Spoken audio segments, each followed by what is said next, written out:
Le tengo en mi clase a Lucía, que tiene problemas auditivos, y súper bien, muy contenta, y yo también aprendiendo un montón de ella.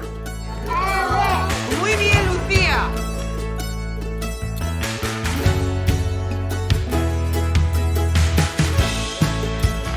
Tiene escuela de baile, logopedia, música, como otra niña cualquiera.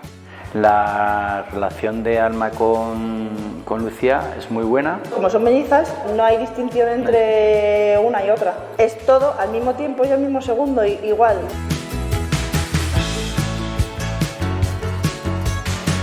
La pérdida auditiva la fueron descubriendo en la UCI, pues no pasaban las pruebas, y a los 2 meses ya haciendo potenciales evocados y tal, ya nos confirmaron que las pruebas son las pruebas. Bueno, yo soy maestro, especialista en pedagogía terapéutica y trabajo en un colegio. Vamos, en todos los colegios hay logopedas y todo, pero a Lucía, pues, que esté su padre, pues te relaja más. También hay momentos que cuando tú piensas que tiene que hacer unas determinadas cosas y no las hace, pues te armas de paciencia. Por las mañanas intento ejercer de maestro, pero por las tardes nos ponemos a jugar todas las cosas de padre y de niña que tiene que hacer.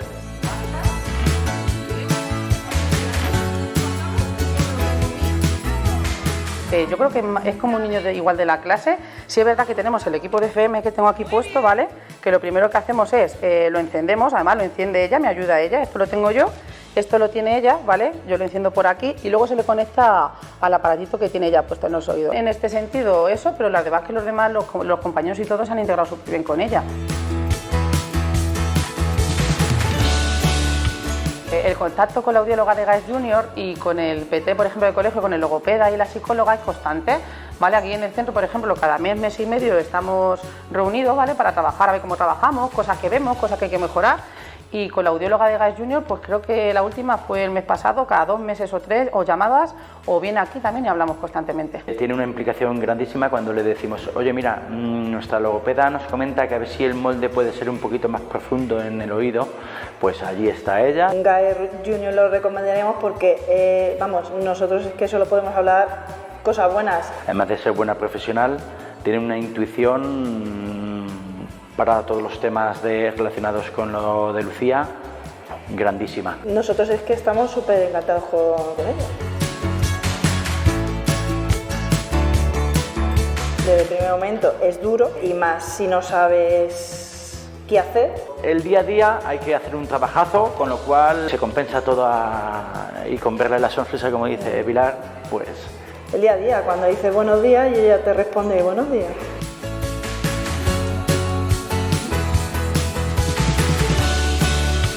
A nivel curricular, todas las fichas yo no las he hecho ninguna, lo hace todo igual. Además, acabamos de hacer una ficha que ha puesto el nombre por primera vez casi sola y me ha impresionado un montón. Su superación, el darle miedo a nada, la verdad que aprendes un montón y es que es una más. Para dormir, para dormir.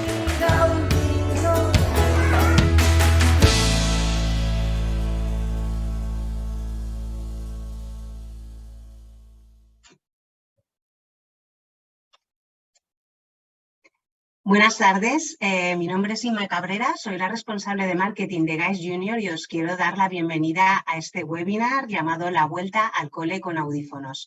Primero quería agradecer a Gregorio y a Pilar, que son los padres de Lucía, por haber compartido con nosotros su historia, su testimonio y habernos hecho partícipe de la evolución. El objetivo de GAES Junior y el objetivo de estos webinars es acompañar y formar a los padres, porque pensamos que es muy importante estar presentes con las familias durante todas las etapas. Os comento que este webinar va a ser grabado y lo colgaremos posteriormente en el canal de YouTube de GAES y también que hemos habilitado un chat a la que podáis hacer todas vuestras preguntas y al final de la sesión destinaremos 10 minutos para contestarlas.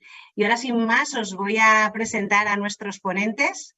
Estamos muy contentos de poder contar con 2 grandes profesionales. En primer lugar tenemos a Elisa Vicedo, que es pedagoga y logopeda de Aspas, Valencia. Elisa tiene más de 18 años de experiencia en atención y asesoramiento a las familias, también es coordinadora de la Comisión de Inclusión Educativa del CERMI y colabora con varias universidades. Y por otro lado tenemos a Arantxa Zueros, es audioprotesista infantil de GAES Junior y logopeda, con un doble máster en atención temprana y trastornos del lenguaje y más de 8 años de experiencia en la audiología pediátrica. Muchas gracias a las dos por estar con nosotros. Y ahora, sin más, doy el paso a la ponencia de Elisa Vicedo. Gracias, Elisa.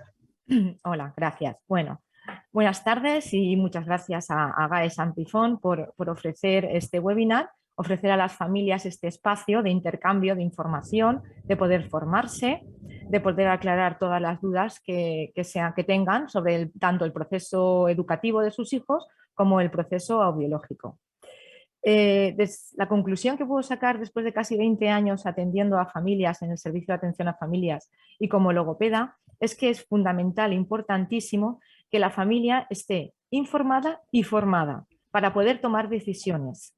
Y somos los profesionales, pero me refiero a profesionales tanto otorrinos, logopedas, sus maestros, los audiólogos, los que no tenemos que poner barreras y dar acceso a esa información. Bien, es complicado lo que me han pedido en 20 minutos, pero voy a intentarlo a ver si lo logro. Hablar en general de lo que necesita el alumnado sordo en el aula, ¿vale? ¿Y por qué es complicado? Porque la población usuaria de audífonos es muy heterogénea. Cada niño sordo lleva en su mochila un tipo diferente de grado de sordera, una edad de aparición de la sordera y una edad de detección de cuándo se detectó esa sordera. La edad de inicio del uso de prótesis, la rentabilidad y el rendimiento que le da el audífono, la precocidad con la que tuvo la intervención educativa y logopédica, por supuesto, sus características individuales, su estilo de aprendizaje y su entorno escolar y familiar. Estas variables que lleva cada alumno en su mochila van a determinar su atención, la atención que necesita. Estamos avanzando mucho hacia una educación inclusiva. El alumnado con sordera, además de llevar sus prótesis, precisa de todos los apoyos a lo largo de toda su escolaridad, tanto escolaridad obligatoria como no obligatoria, para ejercer el derecho a la educación en igualdad de condiciones que el resto de sus compañeros. Esto es una premisa que aparece en toda la legislación educativa y son varias, bastantes, más de las deseadas, las leyes que en educación se están dando, desde la LOCSE, LOE, LONCE, LONLOE. Bien, no importa la nomenclatura, no importa que la ley cambie de inclusión a integración, de necesidades educativas especiales a atención a la diversidad. El nombre no importa, lo que importa es cómo se gestiona todo esto, que la teoría está en el papel y luego cómo lo vamos a llevar a la práctica. Bien, pues ahí comienza un arduo trabajo para vosotros porque comienza un nuevo curso escolar. ¿Eso qué significa? Profesorado nuevo, volver a empezar, explicar que los audífonos no son como las gafas, que no me pongo el audífono o me pongo la gafa y ya veo, me pongo el audífono y ya escucho. Todo eso no podemos dejarlo a la buena voluntad del profesorado. Son cuestiones demasiado importantes como para pensar, me va a tocar la lotería según el profesional, el profesor, el tutor, el maestro de audición y lenguaje que me toque. Entonces, ¿qué podemos hacer? Desde el movimiento asociativo se hacen muchas actividades y muchos ejercicios que ahora a continuación os comento. Deciros que no hay nada en la sordera en sí misma que implique que no podamos acceder al aprendizaje y al currículum. El niño sordo es capaz e inteligente de acceder a los contenidos curriculares, pero ¿qué va a necesitar? ¿Qué necesita? Necesita experiencia, necesita información precisa y razonada, necesita un entorno rico y estimulador y sobre todo necesita un sistema simbólico de calidad. ¿Qué me refiero? Un sistema simbólico de calidad es el lenguaje oral como eje vertebrador de las competencias curriculares. Y todo esto, ¿cómo se lo podemos ofrecer a nuestro alumnado? ¿Qué necesita el alumno? Y ahí viene el meollo de la cuestión. En el aula, ¿vale? He intentado de resumir estos 3 puntos. Adaptaciones metodológicas, accesibilidad en el aula, recursos materiales y personales. Haremos un barrido primero en adaptaciones metodológicas. Las etapas educativas son varias, ¿de acuerdo? Infantil, primaria, secundaria, llamada educación secundaria obligatoria, la ESO. Van a salir muchas nomenclaturas que vamos a intentar explicar qué son, porque parece a veces suena raro.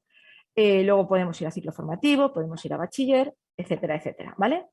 En infantil, la disposición de las aulas son muy propicias porque son grupos pequeños, están en mesas, juntitos, pero cuando ya pasamos a primaria y cuando pasamos a secundaria, totalmente el espacio del aula cambia, ¿vale? Los niños están sentados en sillas, en pupitres individuales o con un compañero como máximo. Entonces, el alumno con audífonos debe estar en las primeras filas, en la primera, segunda o tercera fila, pero no mucho más para atrás por el tema de la distancia entre el emisor y el receptor, que luego a continuación se comentará.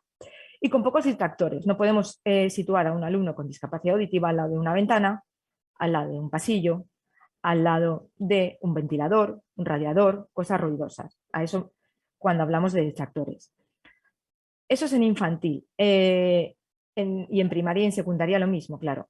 Uso de herramientas informáticas. Aquí tenemos, por ejemplo, pizarras digitales, que es un apoyo muy importante porque si el alumno se pierde a nivel auditivo, tiene un refuerzo visual. También es importante facilitarle los apuntes. Aquí he puesto apuntes, pero me refiero ya antes para poder seguir la clase. Cuando habla apuntes y nos vamos a una etapa de primaria, no son apuntes, los alumnos no van con apuntes, pero sí que le puedan ofrecer el vocabulario que vamos a utilizar, ofrecérselo en negrita, ofrecerle al alumno un esquema, un gráfico, una fotografía de alguna palabra que le sea más complicada entender, ¿de acuerdo? Y en secundaria sí que se le pueden ofrecer los apuntes para poder seguir la clase. Seguir el contenido del estudio con bastante antelación. Es muy importante anticipar. El alumno con discapacidad auditiva cuando llega al aula todo le va a venir nuevo como a los demás. Pero si yo le anticipo ese vocabulario, le anticipamos ese tema que vamos a tratar, cuando llega al aula y alguna palabra se le puede escapar, puede rescatar de su memoria auditiva y de lo que había leído previamente. Si todos los que estamos aquí conectados, antes de que yo estuve hablando, esta exposición, esta presentación, os lo hubierais leído, os van a surgir muchas más dudas y cuando hable sabéis de lo que estoy hablando. Pues a eso me refiero.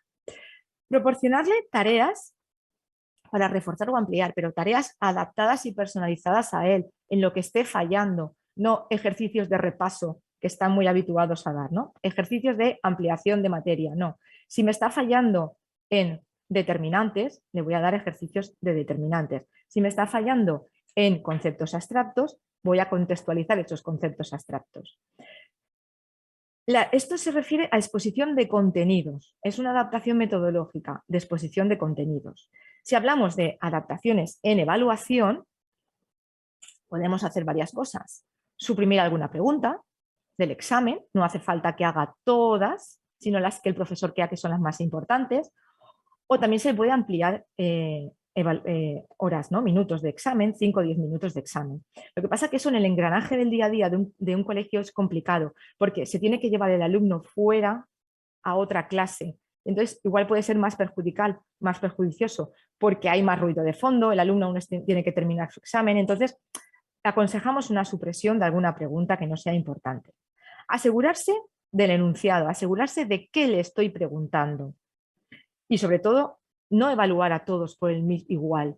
Todos no tienen por qué pasar por las mismas pruebas de evaluación. Existen pruebas cortas, de relacionar, pruebas de rellenar huecos, ¿de acuerdo? También existe la posibilidad de la flexión horaria, la flexión temporal, en la entrega de trabajos. Yo le puedo dar más tiempo y no le estoy beneficiando, porque otra de las cosas que a veces el profesorado nos cuenta es que el alumnado, el resto de compañeros, si le doy más tiempo, cree que le estoy dando beneficios. No le estás dando beneficios, porque igual esa persona tienes que adaptarte a ella y necesita leer la pregunta, en vez de una vez, necesita leer la pregunta 3 veces. O hacer secuencialización de ejercicios. Primero le voy a dar lo más fácil y luego voy a pasar a lo más complicado, ¿de acuerdo? Practicar para darle más oportunidades para repasar, etc. Algunos alumnos, según la mochila que lleven, que hemos mencionado al principio, van a necesitar esas adaptaciones. Otros alumnos no las van a necesitar. Ya os digo que va a depender de toda esa mochila que hemos dicho al principio. Pero lo que sí van a necesitar, sí o sí, van a ser apoyos. Los apoyos son indispensables en la escolaridad de un niño con una discapacidad auditiva. Es muy aconsejable, y el sistema educativo y los profesores y todos estamos muy acostumbrados al repaso, ¿no? Pasa 8 horas en el colegio y cuando sale del colegio tiene que continuar porque no se ha enterado de lo que ha pasado. Y porque no le adelantamos lo esencial, una explicación, refrescar los conocimientos que va a dar, rellenar las lagunas, compensar de alguna manera esa desinformación, aclararle el vocabulario. Todo eso le va a permitir una suplencia mental, una suplencia mental a la hora que el profesor esté explicando. ¿De acuerdo? Eso son anticipación. Es muy importante la anticipación, aconsejable más que el apoyo posterior. El apoyo posterior es para asimilar, integrar, memorizar, preparar un examen, pero la anticipación es para llegar a conocer, a saber, a poder acceder al aprendizaje. Aquí me quiero detener cuando digo inicialmente más logopedia y después más apoyo escolar. ¿Por qué inicialmente más logopedia? Porque de 0 a 6 años es cuando nuestro cerebro, el cerebro humano, está destinado a aprender lenguaje. Todo lo que pase de 6 años va a llevar un retraso en el proceso del lenguaje, Entonces, vamos a ver, si un niño con audífonos, aunque sea detectado tempranamente o no, o tardíamente, entre que llega a un diagnóstico, entre que no sabemos si es severa, si es moderada, si es profunda, hasta que se llega al diagnóstico final, hasta que se llega a la adaptación de la prótesis correctamente para que le saque rendimiento, perfectamente, y por experiencia os digo que puede pasar un año. Y al año, imaginaros ya al año, el niño está diagnosticado y con sus audífonos puestos. Ese niño tiene una edad auditiva diferente a la edad cronológica. Me explico. Su edad cronológica puede ser de un año, porque ha cumplido ya el año, pero la edad auditiva estamos hablando de una auditiva de pocos meses. Entonces, en el desarrollo del lenguaje, en los hitos, hay hitos y escalas de desarrollo del lenguaje que te va a decir que el niño a los 2 meses ya está diciendo alguna palabra que para él es una frase. Cuando dice agua, quiere decir mamá, quiero agua, pero con una, eso se llama en logopedia holofrase, ¿vale? Con una palabra te está diciendo toda una frase. Eso lo hace el niño a los 12 meses, pero cuando llega el momento de 3 años de escolarizar al niño en infantil, los padres sienten angustia. Angustia cuando llega el primer día de clase y dejan a sus hijos en el aula, en el colegio, y oyen que un niño de 3 años le puede decir perfectamente a su padre: adiós, nos vamos a ver luego. Y su hijo, que tiene 3 años, cronológicos, pero igual de edad auditiva, tiene 1 año y medio, solamente le dice adiós, o no le dice nada. Entonces ahí entra la angustia de las familias y de las madres y los padres. Dicen, mi hijo no va a hablar porque este niño de 3 años y mi hijo lleva un retraso. Vale. Lo único que hay que hacer es trabajar en coordinación con los profesionales del centro, trabajar en coordinación con los agentes externos y trabajar en coordinación con la familia para ese desfase entre la edad auditiva y la edad cronológica cada vez se va a reducir. ¿De acuerdo? Entonces, primero, más logopedia porque tenemos una edad crítica para la adquisición del lenguaje, y luego más apoyo escolar o más apoyo curricular por esas posibles lagunas que hayan podido quedar por el camino. Hablando de otro tema que hemos dicho adaptaciones, hemos hablado de, ahora nos toca de apoyos y ahora nos toca hablar de accesibilidad auditiva en el aula. ¿Qué es eso de accesibilidad auditiva en el aula? Por muy buenos audífonos que lleven, por muy bien que audífonos estén programados, por muy buena que sea la programadora de los audífonos, la escuela es un entorno ruidoso, sí o sí. Es un entorno ruidoso porque hay un ruido de fondo, los niños son ruidosos por sí, hay una reverberación acústica de las aulas y hay una distancia entre el profesor y el alumno. Esos 3 factores nos van a determinar la distancia que hay entre señal-ruido. ¿Qué significa? La relación señal-ruido. La voz del profesor con el ruido. Eso es lo que va a ser, tiene que ser menos de 20 decibelios. No me voy a detener aquí porque luego Arantxa os lo va a explicar mejor. Pero la calidad del estímulo que recibe ese alumno, el estímulo, me refiero al habla, tiene que ser de la mejor optimización posible. ¿Eso cómo se consigue? Con una emisora FM. La comprensión es el objetivo de la enseñanza, ¿no? Queremos que nuestro alumno comprenda. Pero para llegar a esa comprensión, antes es necesario unos niveles inferiores. Me refiero, es necesaria una detección del sonido, ausencia, presencia de sonido. Es necesaria una discriminación, dos sonidos son iguales o diferentes. Es necesario un reconocimiento. ¿Qué significa reconocimiento? Una serie de lista de palabras cerradas, los meses del año, por ejemplo, el alumno reconoce un mes, pero yo le doy la pista que es un mes del año. Y una identificación, identifica la palabra en un contexto abierto. Y por último, la comprensión. Os acabo de relatar las 5 fases de la rehabilitación auditiva de todo logopeda.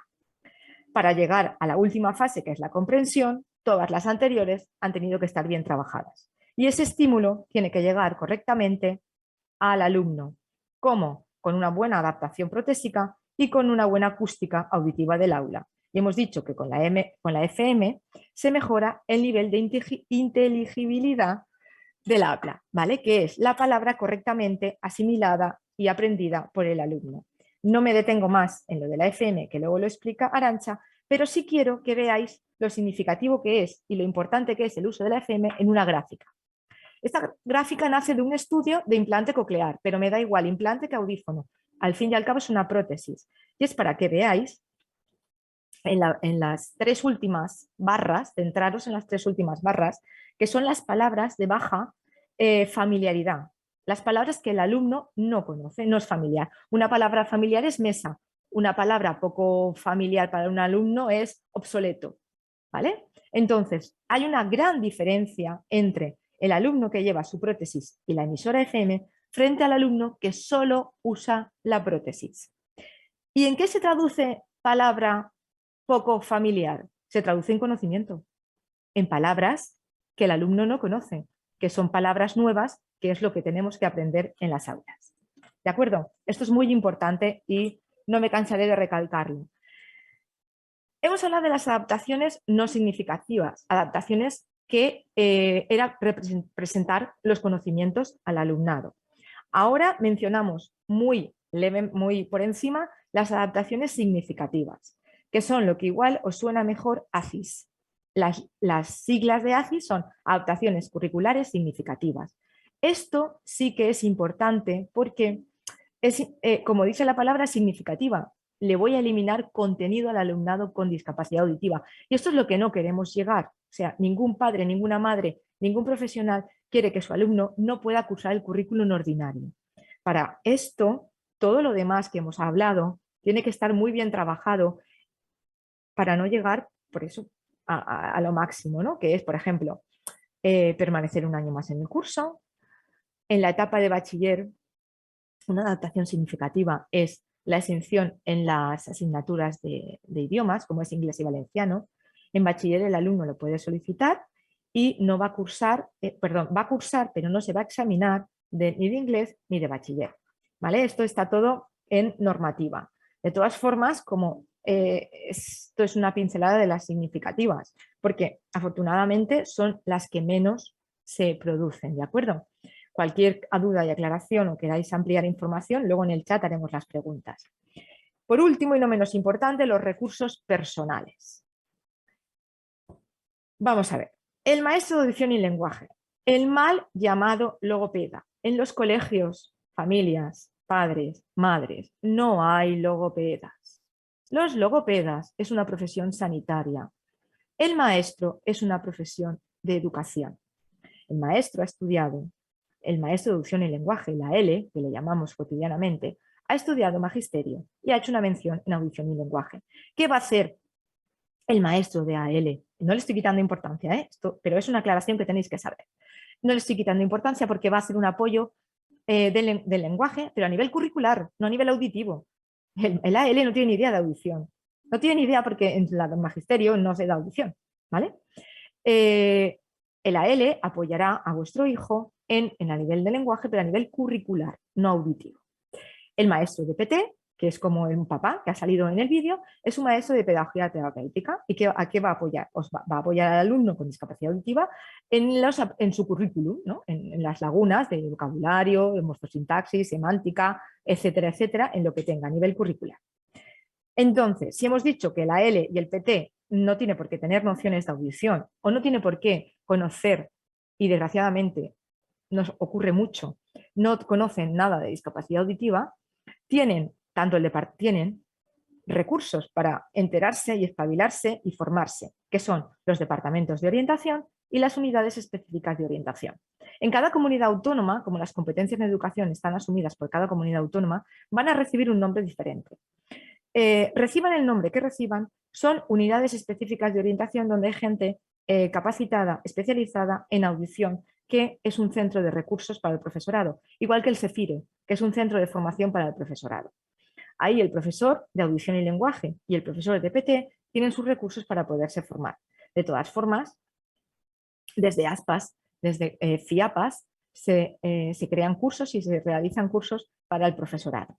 Siempre puede el profesorado contar con el movimiento asociativo, que es el movimiento asociativo de familias de personas sordas.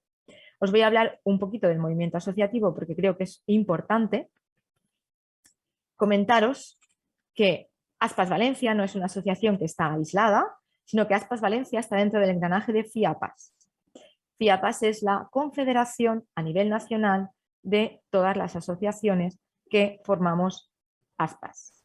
Es decir, hay muchas ASPAS Valencia, ASPAS León, ASPAS Santander en toda España. Por eso, donde os encontréis, podéis recurrir a una asociación. ¿Y por qué es importante recurrir a una asociación? Porque en la asociación es un centro de referencia de personas especializadas en audición, de profesionales especializados en audiología, logopedas especializadas en audición y pedagogas especializadas en audición. ¿De acuerdo? Bien. FIAPAS tiene varios servicios. Voy a deciros, tiene servicio de... este es el organigrama, ¿no? Podemos ver en la siguiente exactamente los servicios que tiene. Tiene el servicio de atención a familias, que se llama SAF, tiene el servicio de logopedia, tiene el servicio de apoyo escolar, tiene un servicio de atención psicológica para atender a jóvenes, adolescentes con sordera que tienen que pasar por ahí, y tiene el servicio de inserción laboral. Vuestros hijos están en el colegio, pero llegará un momento que tendrán que acceder al mundo laboral. Me queda poco tiempo, voy a nombrar un poco por encima el tema del mundo laboral. El mundo laboral para las personas con discapacidad, si ya es difícil para una persona sin discapacidad, con discapacidad es más. Existen las nuevas tecnologías para acceder al mundo laboral, las APPs, las plataformas para mandar el currículum. Hay medidas de accesibilidad para el puesto de trabajo, hay ayudas de la Generalitat para que las empresas y los trabajadores tengan su puesto de trabajo accesible. Hay becas para formarse para las personas con discapacidad. Hay una cuota de reserva del 2%, ¿vale? En los concursos públicos y en las administraciones, cuando sale una oposición, hay una reserva de plazas para empleo público. Bien, como ahora mismo me van a cortar, voy a concluir, porque ya me están avisando que me queda poco tiempo. No hay trucos, no hay una varita mágica, aunque en GAES han hecho el truco del mago. Ya os digo yo que no hay trucos para el alumno con discapacidad auditiva. El único truco que hay es el trabajo constante. El reto de la educación del alumnado con sordera se encuentra en el trabajo diario, con buenos profesionales y en coordinación con la familia. Tiene que haber una coordinación entre todos los profesionales que están implicados en el proceso de desarrollo del niño, tanto educativo como audiológico, el otorrino, la programadora, el profesor, el tutor, el AL y el PT y la familia. Ahí queda eso, no es nada. Bien, hay una bibliografía que os lo he pasado. La CODEP es la Comisión de Detección Precoz de la Hipoacusia. Tiene documentos muy buenos. ASPAS Valencia, en nuestra página web también podéis acudir. FIAPAS tiene una biblioteca donde ahí podéis descargaros todos los manuales, todo lo que necesitéis sobre la CODEP y manuales y demás. Luego está la página de GAES, donde os ofrece también formación, y una página que se llama Te Oigo, que es una página creada por los propios padres. No sé si me he pasado de tiempo, he ido como una bala. Aquí tenéis luego en el chat también se puede poner nuestro teléfono, nuestro correo. Estamos a vuestra entera disposición. Muchas gracias y espero haber logrado, por lo menos en 20 minutos, exponeros rápidamente qué necesita un alumno sordo con sordera en el aula. Gracias. Muchísimas gracias, Elisa. La verdad es que ha sido muy, muy enriquecedora. Hemos aprendido muchísimo. Y ahora, sin más, doy paso a Arantxa Zuelos para que nos cuente la visión desde su punto de vista de audioprotesista de GAES Junior. Adelante, Arantxa. Gracias, Inma. Buenas tardes a todos. Pues muy bien, pues siguiendo con la presentación que ha hecho Elisa, yo quería hacer antes de cómo son los primeros días de cole en el niño hipoacúsico, ¿no? Pero antes quería comentarlo una pequeña diferencia, porque estamos hablando todo el rato sobre los centros ordinarios, ¿no? Pero es cierto que también existen los centros de educación especial, ¿no? Entonces quería comentar y decir que en los centros ordinarios lo que ocurre es que es alumno hipoacúsico que está escolarizado con niños que son oyentes o que no tienen ninguna necesidad educativa especial, respecto a los centros de educación especial, que todo el alumnado sí que presenta necesidades educativas especiales. En este caso pues puede ser hipoacusia o trastorno del espectro autista, pero quería hacer este inciso porque nos estamos basando en lo que es en el centro ordinario, ¿vale? Dicho esto, estamos en los primeros hitos. Vamos a hablar un poco de los primeros hitos que se encuentra el alumno hipoacúsico, que lo principal que encontramos son dificultades en la comprensión oral y escrita, dificultades para mantener la atención, la fatiga auditiva. ¿Por qué ocurre esto? Porque si ya a una persona en audición correcta le cuesta mucho trabajo entender en ciertas situaciones, imaginaros un niño con pérdida auditiva. Tiene que consumir muchos recursos atencionales y eso al final se traduce en una dificultad para mantener la atención. Todo esto al fin en que se traduce en un proceso de aprendizaje mucho más lento y costoso, ¿vale? Pero, ¿cuáles van a ser los retos del profesorado? Dicho esto, pues son la heterogeneidad del grupo. ¿Por qué? Porque como decía Elisa al principio, no hay dos niños hipoacúsicos iguales. Un profe puede tener en su clase dos niños con pérdida auditiva, con el mismo tipo y con el mismo grado, pero ambos tienen niveles de afectación muy diferentes. Entonces la respuesta educativa es distinta. Vale. ¿Qué es lo que ocurre con el profesorado, el personal experto? Se necesitan formación y recursos para atender a este tipo de alumnos. ¿Por qué? Porque como he hablado sobre la heterogeneidad, cada niño, aunque tenga el mismo tipo y el mismo grado de pérdida, da una respuesta educativa distinta. Entonces, para que se le ofrezca esa respuesta adecuada y personalizada a ese alumno hipoacúsico, el profesorado necesita esa formación y esos recursos. ¿Vale? ¿Cómo los vamos a preparar desde GAES para el inicio del cole? Vale, como veis, ahí está puesto 3 pasos, ¿vale? El primer paso es comprobar que el resultado sea óptimo. Ahora iremos viendo uno por uno cómo es. El segundo paso, elección de la prótesis auditiva, renovar, y el último paso, el acompañamiento, asesoramiento. Vale. Vamos a comprobar el resultado óptimo. La adaptación va a dar un resultado óptimo. ¿Cómo lo sabemos? Vale. El niño ya está adaptado, ya lleva su prótesis auditiva, ¿vale? Entonces, en este caso, su audífono. ¿Qué es lo que hacemos para comprobar que ese niño va a ir bien al cole y está bien adaptado para que pueda recibir todos los sonidos? Vale. Hacemos una prueba que nosotros llamamos los audioprotesistas campo libre. Esa prueba de campo libre primero se hace sin audífonos y luego con audífonos.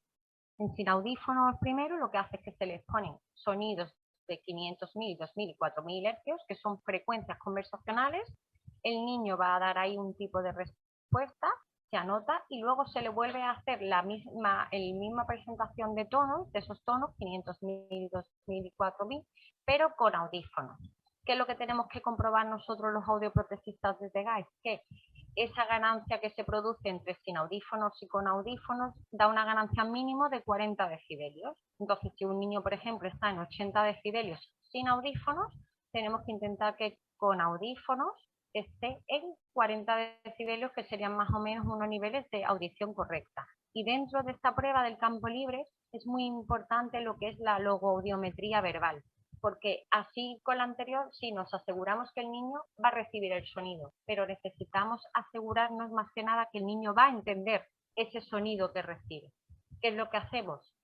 A través de los altavoces igualmente le ponemos una serie de palabras fonéticamente balanceadas para que el niño con los audífonos las vaya repitiendo en un nivel de 40 decibelios, que son los niveles en los que se parte lo que es una conversación, ¿vale? Eso es para dar la adaptación, para ver que el resultado es óptimo. Vale. Han pasado 4 años ya de los audífonos. ¿Renovamos? ¿Qué es eso? Decir renovamos. Vale. Los niños llevan ya los audífonos puestos. Entonces, según el BOE se publicó de que los audífonos los subvencionaban hasta los niños de 26 años de edad.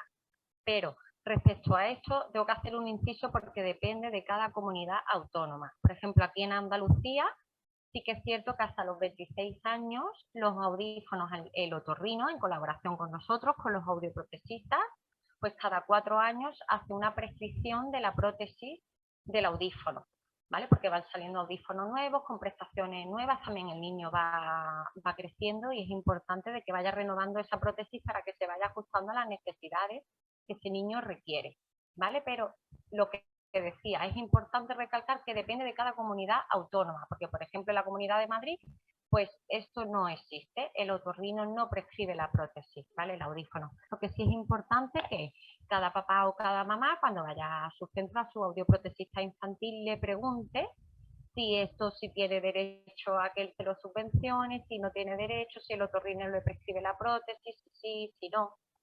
Preguntarle al audioprotesista infantil, porque como depende de cada comunidad, es quien mejor os lo va a decir, ¿de acuerdo? Y ya por último vamos a pasar al último paso, que es el último, el acompañamiento, asesoramiento.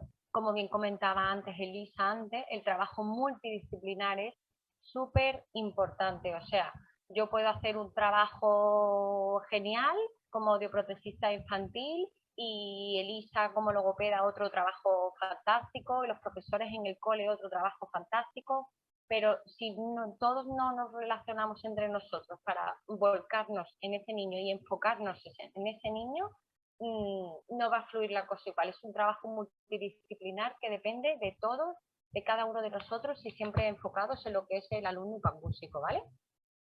Revisiones periódicas.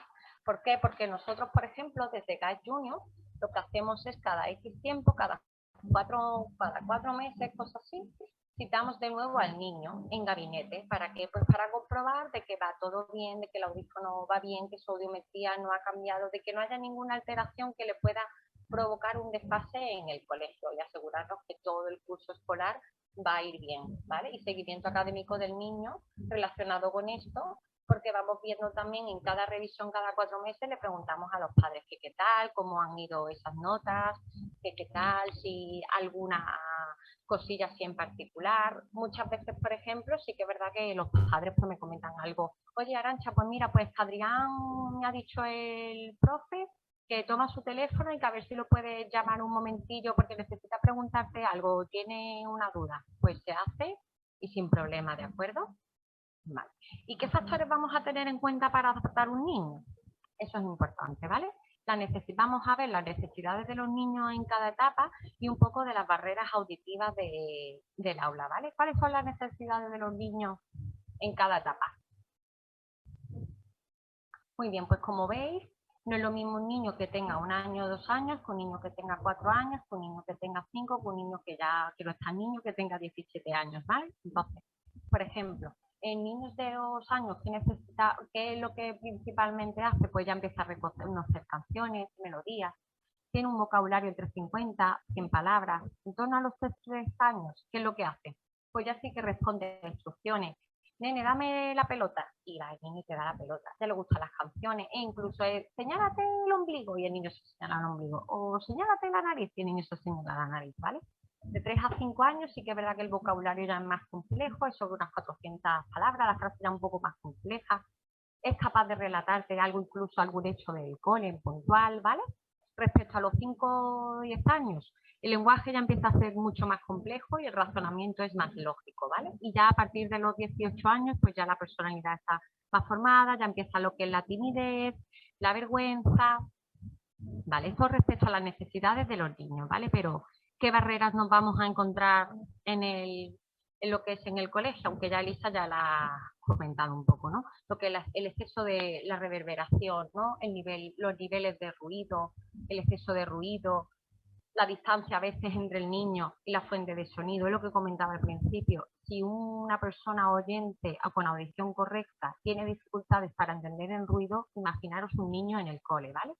Yo respecto a esto, lo que sí que quiero hacer distinción es en lo que es la señal de ruido, la relación señal-ruido.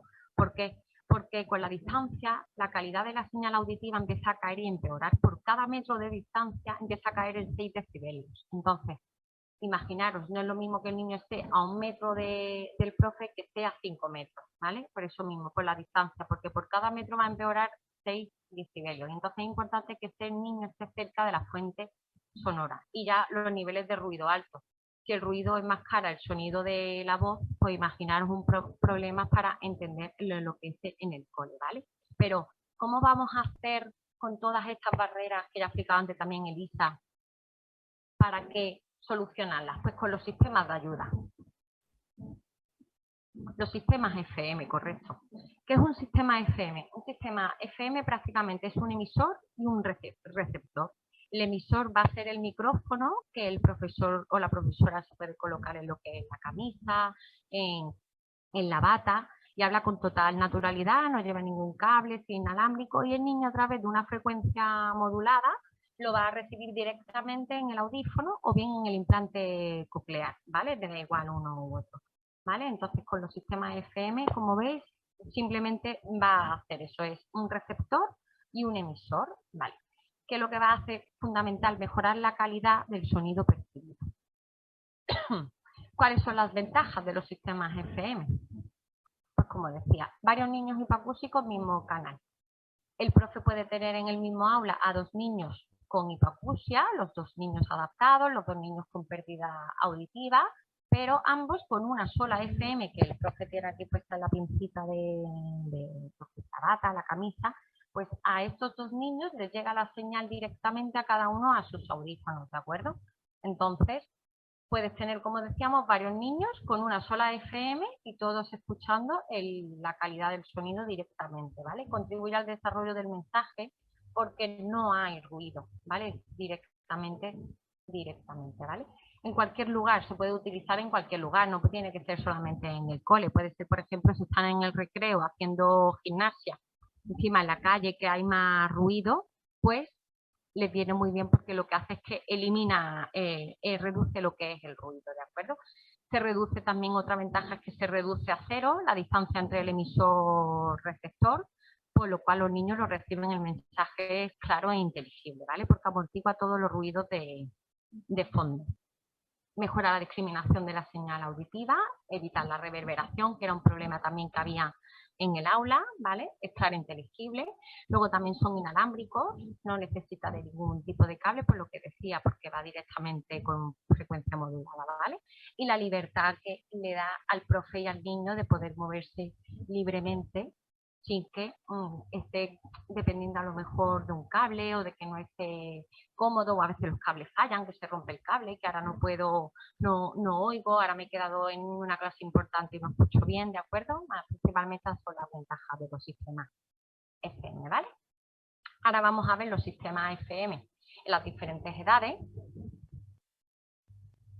Muy bien, ¿qué va a hacer la FM? En las diferentes edades, ¿vale? Dependiendo de la etapa de desarrollo del niño, por ejemplo, los 6 años, ¿qué podemos hacer ahí con la FM? Pues va a mejorar el periodo de la plasticidad cerebral, porque ahí es cuando el niño en esa etapa, entre los 1 y los 6 años, cuando se da lo que llamamos nosotros la explosión del lenguaje, en ese tiempo. Entonces, lenguaje y audición van de la mano, entonces el niño necesita estar expuesto a todos esos sonidos, ¿vale? Por eso es la mejor adquisición del lenguaje. Entre los 6 y los 12 años, la capacidad de concentración en el aula, porque lo que decía, la fatiga auditiva, eso le hace al niño que consuma mucho recurso atencional, ¿vale? Entonces la FM le va a ayudar a reducir esa fatiga auditiva que se produce, ¿vale? Mejora las relaciones sociales porque se normaliza el proceso de escucha y también en contextos ruidosos por lo que decía, porque la señal es clara e inteligible. Y ya a partir de los 12 años, pues utilizarlo siempre y cuando se quiera mejorar esa señal.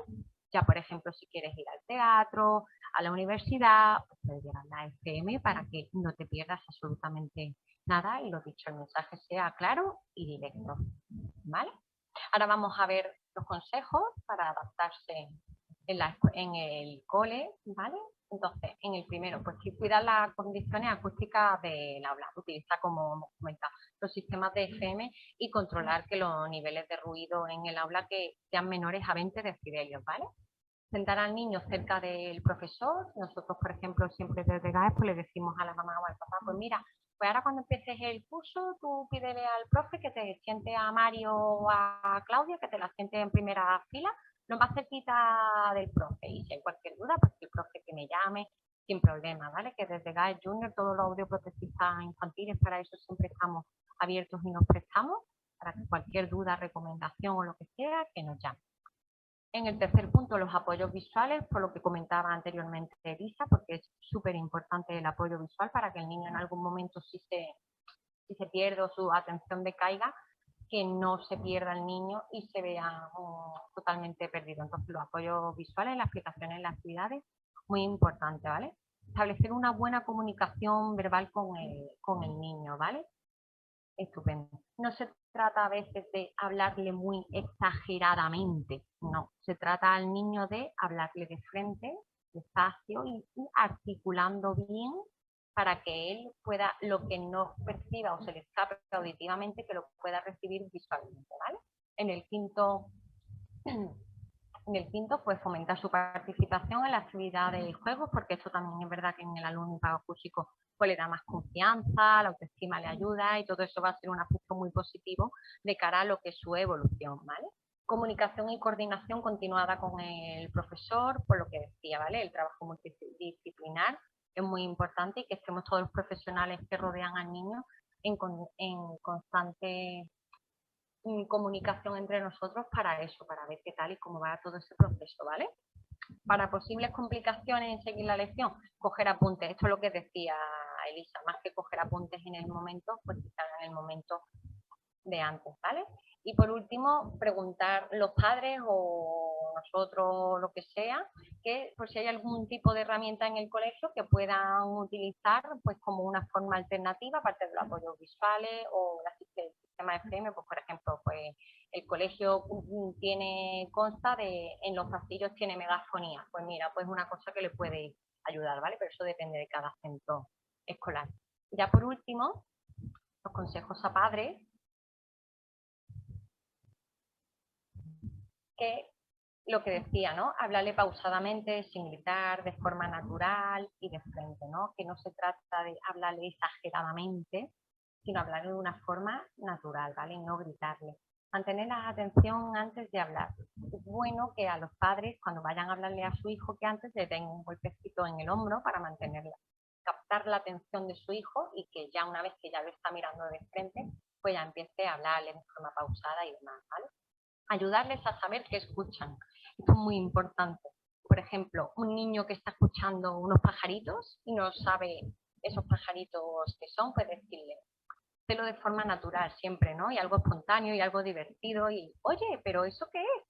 ¿Te estás escuchando los pajaritos? ¡Ay, mira los pajaritos cómo suenan! ¡Ay, te gustan los pajaritos! ¿Vale? Y siempre con acción y con palabras sencillas que se adecúen a lo que es el vocabulario o la etapa en la que esté el niño, ¿vale? Que más o menos vienes a decir eso, utiliza las frases completas y sencillas y que son palabras que sean conocidas por el niño. Que se responda con satisfacción a su estímulo sonoro y que se involucre toda la familia, o sea, todo su entorno escolar, su familia, amigos, vecinos, todo el entorno más cercano del niño, porque se involucre, ¿no? De una forma, pues, positiva. Y el último punto, que es normalizar la situación. Para mí este punto es muy, muy importante, ¿no? Porque lo que desde GAES Junior, los audioprotesistas infantiles, muchas veces nos encontramos con padres un poco desbordados que vienen, ¿no? Entonces, si tu hijo tiene pérdida auditiva, pero dentro de lo que se pueda, normalizar esa situación, porque con sus audífonos, con el trabajo nuestro, con el trabajo de los logopedas, los trabajos que vosotros vais a hacer en casa también, o sea, el niño va a seguir una evolución que nosotros vamos a ir viendo. Entonces, dentro de lo que se pueda, normalizar la situación y transmitirle también a esos padres esa positividad de que, bueno, de que todo es un proceso, de que vamos a ir poquito a poco, pero que tranquilo, que el camino lo vamos a ir viendo, ¿vale? Y ya está, y listo. Y desde aquí, pues nada, pues muchas gracias a todos y a todas. Y pasamos ahora a la pregunta. O paso con Inma. Gracias. Muchas gracias, Arantxa, súper interesante, bien explicado. Seguro que se han quedado algunas preguntas para Elisa y para Arantxa. Os animo a que las pongáis en el chat. Ya tenemos algunas y he ido apuntándolas, voy a ir pasándolas y las contestáis Elisa y Arantxa según consideréis, ¿de acuerdo? Tenemos 10 minutitos. La primera pregunta, Marta de Santander me comenta: ¿cómo actuar si un profesor no quiere llevar la FM? Y luego junto con otra pregunta relacionada con FM, que es ¿cómo se solicita la FM y si el sistema FM se solicita en el colegio? Gracias. Vale, respondo yo. Vale, a ver, eso es lo que quería plantear, lo de la buena voluntad, ¿no? Cuando he dicho anteriormente en una diapositiva que tenemos que dejar a la buena voluntad del profesor si se quiere poner la FM o no. Pues desgraciadamente eso es así, porque no hay una normativa que obliga a un profesor a ponerse una FM. De todas formas, ¿qué mecanismo tiene la familia para poder recurrir si no se pone la FM? A ver, se va desde lo más normal, que es hablar con su tutor, si es el tutor, si es otro profesor que no es el tutor el que se quiere poner la FM. Os explico un poco el protocolo, ¿no?, de actuación ante cualquier incidencia que pueda ocurrir en el centro, como una FM o cualquier otra. Del tutor, si no se soluciona el problema, al departamento de orientación, si tampoco se soluciona el problema, a dirección del centro. Y si ya en dirección del centro no se soluciona el problema, tenemos que ir a inspección educativa. Pero muchas veces las familias tienen como ese miedo de, ay, es que sí, me quejo, ay, es que si voy a inspección, luego a ver si la van a tomar con mi hijo. Eso es absolutamente, lo tenéis que quitar de la cabeza, porque a que sería impensable que un niño con una silla de ruedas no tuviera su rampa o no tuviera su ascensor. Pues con la FM ocurre lo mismo con la discapacidad auditiva. Entonces, hay que ir a inspección educativa, exponer los hechos, y inspección educativa es la que tiene que tomar cartas en el asunto. Y luego, respecto a cómo se solicita la FM, también va por comunidades autónomas, porque la materia de educación cada comunidad la gestiona de una forma. Normalmente, en la comunidad autónoma de Valencia, que es donde yo estoy, y por conocimiento que tengo de los demás sitios, la solicita el centro. La FM no es del niño. La FM es un recurso de acceso al currículum, y es igual que, por ejemplo, un niño que necesite una mesa más grande o un pupitre más pequeño o necesite cualquier accesorio para poder visualizar bien, esto es lo mismo. Entonces, es un recurso que tiene que pedir el centro a Consellería de Educación, ¿vale? Es un recurso del centro. La FM pasa con el niño si cambia de etapa escolar. Si, por ejemplo, se le concede en infantil y primaria y luego en secundaria se va a otro centro, se tiene que hacer un traspaso de esa FM y va con el niño toda la escolaridad. No sé si he contestado correctamente. Es un recurso del centro, la tiene que pedir el centro y no se puede llevar a casa. Normalmente la práctica no es así, ya os digo. La práctica, los profesores, para que la carguen y para no tal, pues se la dan al niño, y si se estropea a los padres para que su hijo tenga pronto la FM otra vez, la arreglan ellos, pero no debería ser así, ¿vale? Es un recurso del centro y de Consellería o Concejalía de Educación en cada comunidad. Perfecto, gracias. Gracias, Elisa. Hay otra pregunta para Arantxa que comentan: ¿cómo se pueden hacer estas pruebas en el colegio? Las pruebas que has comentado en la presentación. ¿Las pruebas se refieren, la de campo libre, se refieren o...? No indica, habla sobre tu presentación y comenta cómo se pueden hacer estas pruebas en el colegio. No sé si quieres comentar si hay alguna prueba que se puede hacer en el colegio. Bueno, pruebas siempre pueden hacer los profesores o los padres en casa. Yo siempre digo que cuando el niño tenga los audífonos puestos, pues, por ejemplo, que una forma de comprobar a lo mejor si está escuchando bien, por ejemplo, podría ser, dependiendo de la edad del niño, ¿no? Evidentemente, pues leerle un cuento y hacerle preguntas sencillas sobre ese cuento que se le ha leído al niño. Por ejemplo, no sé, Caperucita y el lobo, ¿vale? pues preguntarle. Respecto a lo que es la prueba que nosotros hacemos, que es el campo libre con los altavoces, eso no es posible hacerlo ni en casa ni en el cole porque se requiere de una sala que esté insonorizada correctamente, unos altavoces calibrados y tener la preparación para saber lo que estás haciendo. Pero una forma natural de saber si tu hijo va con los audífonos va bien, pues sería eso, someterle a pruebas sencillas o a lo mejor ponerte detrás de él y coger un juguete que a él le guste, lo hace sonar a ver si el niño se gira, no se gira.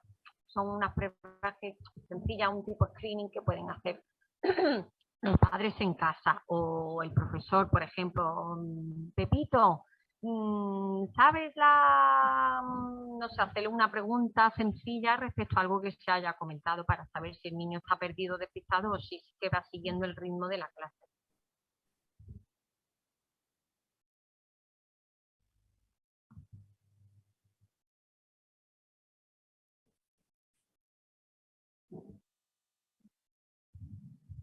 Inma, no te oímos. Disculpa, sí, perdona, disculpad.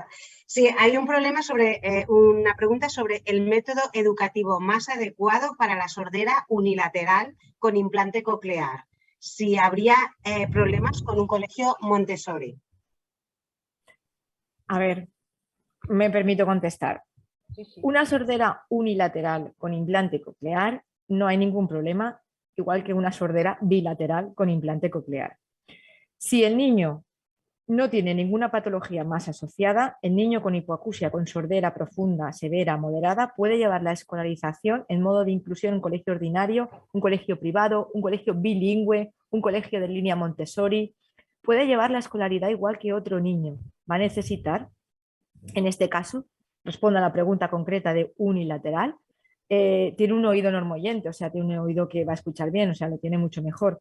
Lo único que va a necesitar es una rehabilitación logopédica, que no creo que se la puedan dar en Montessori, la tendrá que buscar externa. Una rehabilitación logopédica para el implante, ¿vale? Pero claro que puede matricularse en Montessori, en bilingüe, en trilingüe y en lo que quiera. No hay ninguna inconveniente. Perfecto, gracias. Tenemos otra pregunta. Dice, mi bebé tiene una hipoacusia bilateral moderada, tiene 14 meses y ya lleva audífono desde los 9 meses.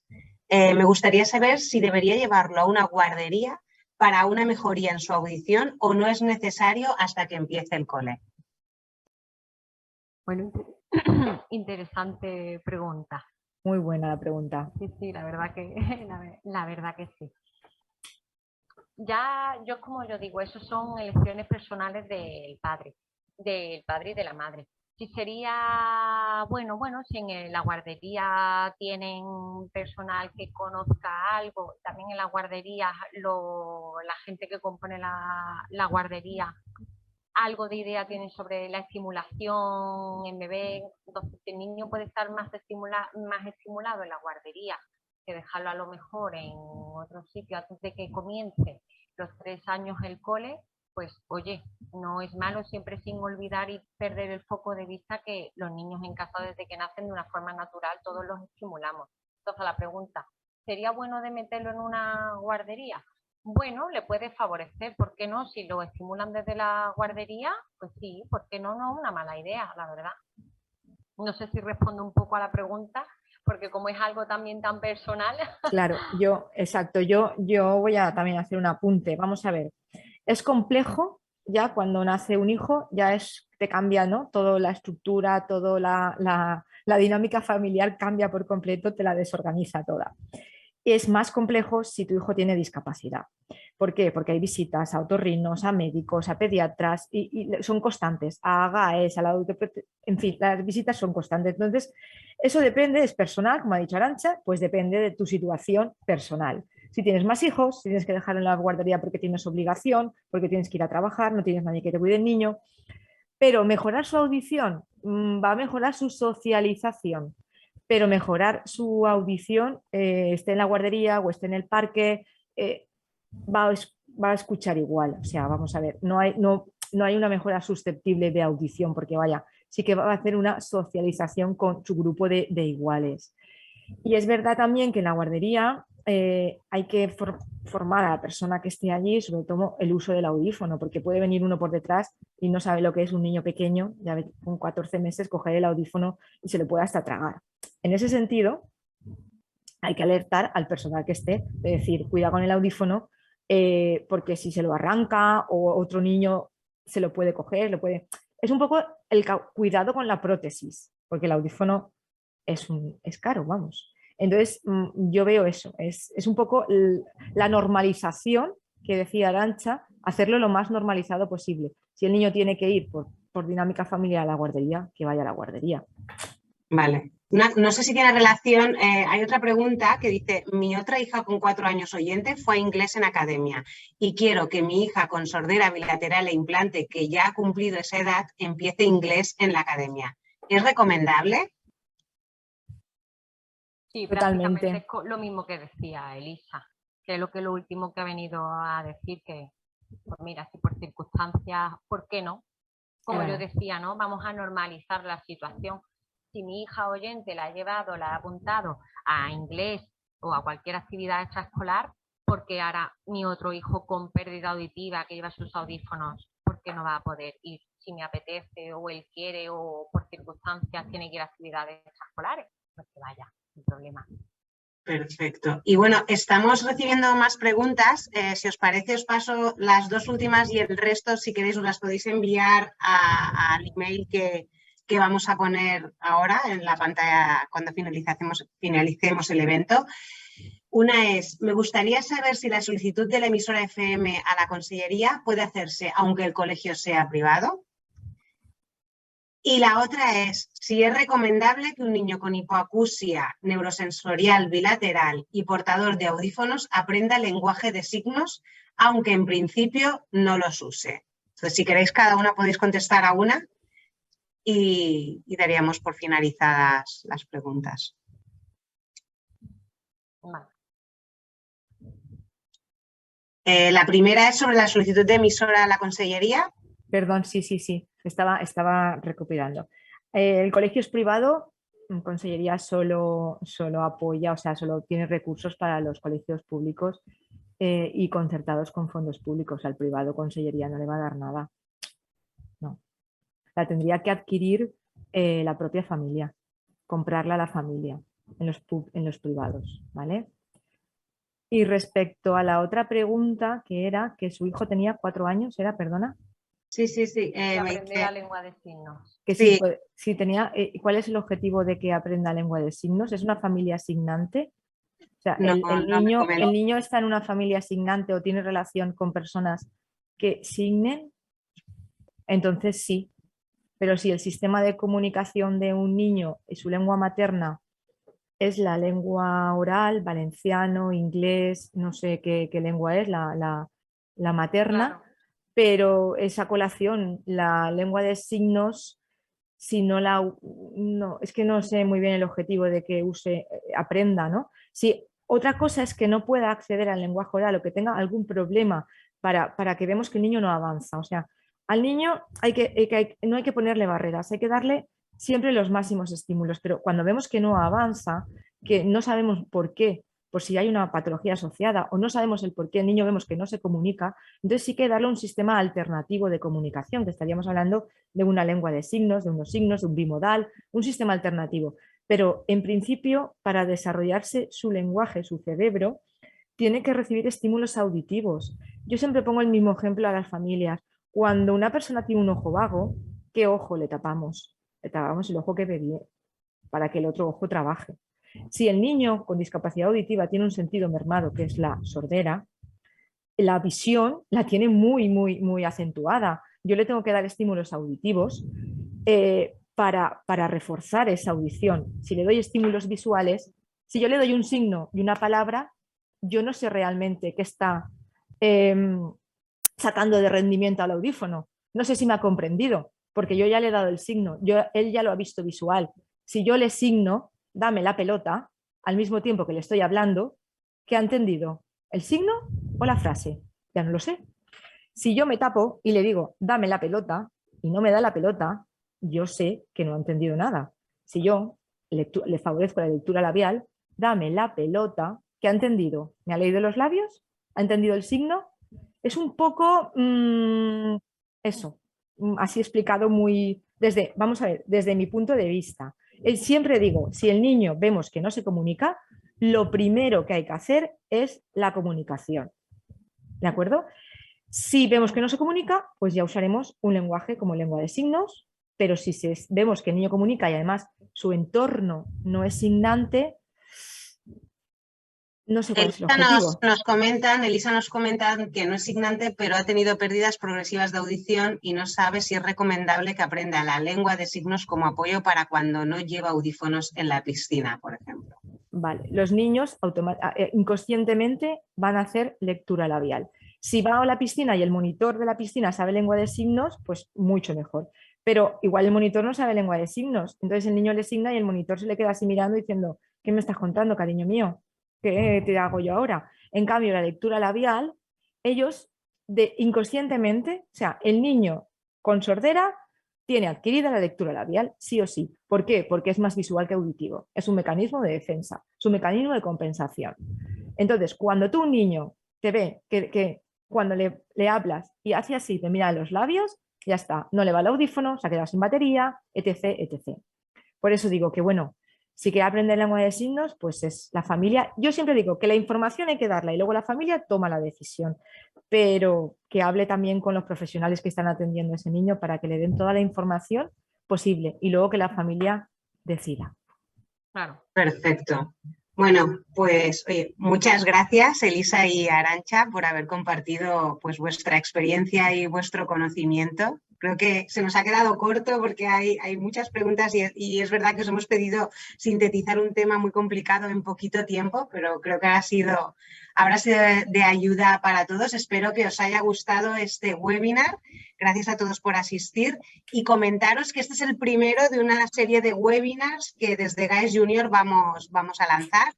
El próximo webinar será a finales de octubre. Trataremos un tema como es la detección precoz y la importancia de una adaptación temprana con componentes también de primer nivel, como en este caso, y con un ORL especializado pediátrico y también contaremos con nuestra AP de GAES Junior. Muchas gracias a todos y nos vemos en el próximo webinar. Gracias a vosotros. Gracias a vosotros. Gracias. Gracias.